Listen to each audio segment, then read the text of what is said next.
مسلمانوں، یہ شام کا شہر حمص سے اس کی تباہی دیکھنے کے بعد مجھے سمجھ نہیں آتا میں کن گونگے بہروں کو آواز دوں.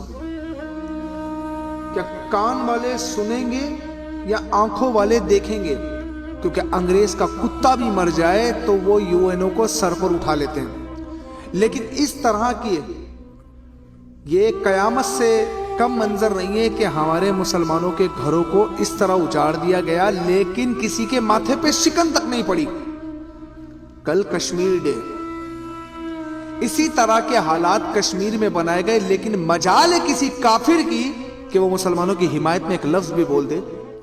ہاں، لیکن میرا مسلمان خیر سگالی کے طور پہ ہر وہ کام کرے گا جو اسے نہیں کرنے چاہیے، چاہے وہ ملک پاکستان کی زمین کا نشانہ تلاش کر رہا ہو کہ اسے ہٹ کہاں کرنا ہے، چاہے وہ ہماری بہن عافیہ صدیقی کو اٹھا کر باہر لے جائیں اور 20 سال گزر جائیں، وہ اپنا منہ بند رکھے گا. پھر وہ خیر سگالی کے طور پر ریمن ڈیوس کو بھی واپس کر دیتا ہے، پھر وہ کلبھوشن یادو کو دینے کی تیاری میں لگا رہتا ہے. پھر اسی طرح وہ خیر سگالی کے طور پہ ہر وہ کام کرتا ہے کہ میں ایک اچھا مسلمان ہوں، وہ یہود و نصارہ کے پیروں میں جا کر بیٹھ جاتا ہے. میں انہی غلاموں سے بات کرنا چاہتا ہوں کہ یہ مسلمانوں کا قصور کیا ہے؟ کیا ملک شام، یمن، کشمیر، فلسطین ہماری سرزمین نہیں ہے؟ کیا مسلمان نے آج اپنے اپنے حصے بنا لیے کہ یہ میرے گھر کا حصہ ہے، یہ میرے گھر کی دیوار ہے، یہاں کوئی بولے گا تو میرا اختیار ہے، وہاں میں نہیں بولوں گا؟ تو اپنے ایمان کا ایک بار احتساب ضرور کرنا.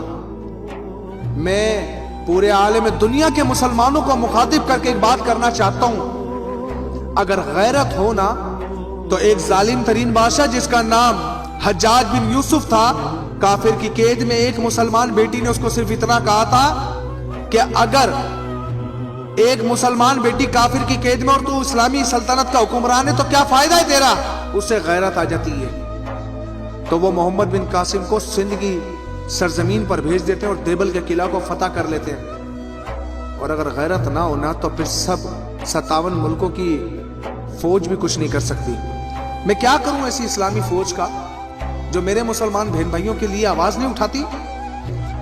ایک نیا گانا ریلیز کر دیا جاتا ہے، جا چھوڑ دے میرے وادی، اور وہ خبیث کے بچے اس وادی کو چھوڑ جائیں گے.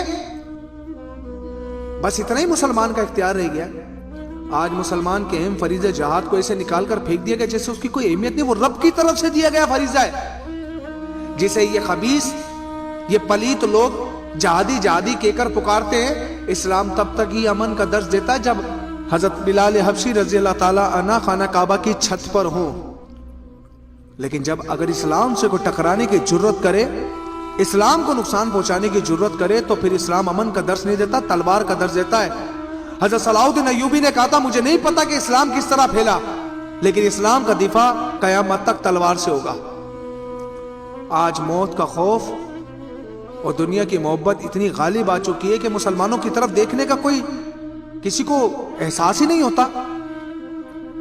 برما میں مسلمانوں کے گوشت کے کباب بنا کے کھا لیے گئے، مسلمانوں کو کوئی فرق نہیں پڑا.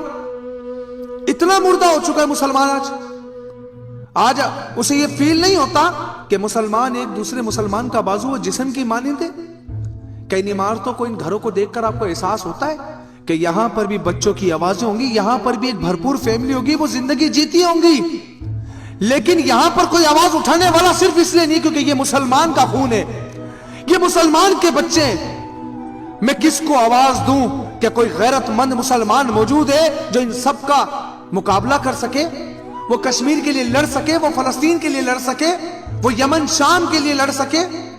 لیکن نہیں، آج ہر ایک شخص نے اپنے ملک کو ہی اپنا سب کچھ سمجھ رکھا ہے. اس کے لیے مسلمان کے لیے آواز اٹھانا گناہ بن چکا ہے کہ کہیں یورپ ناراض نہ ہو جائے، کہیں گورا ناراض نہ ہو جائے، کہیں وہ اس کے مخالف نہ ہو جائے، کیونکہ بھکاری بن چکے ہیں نا اس لیے.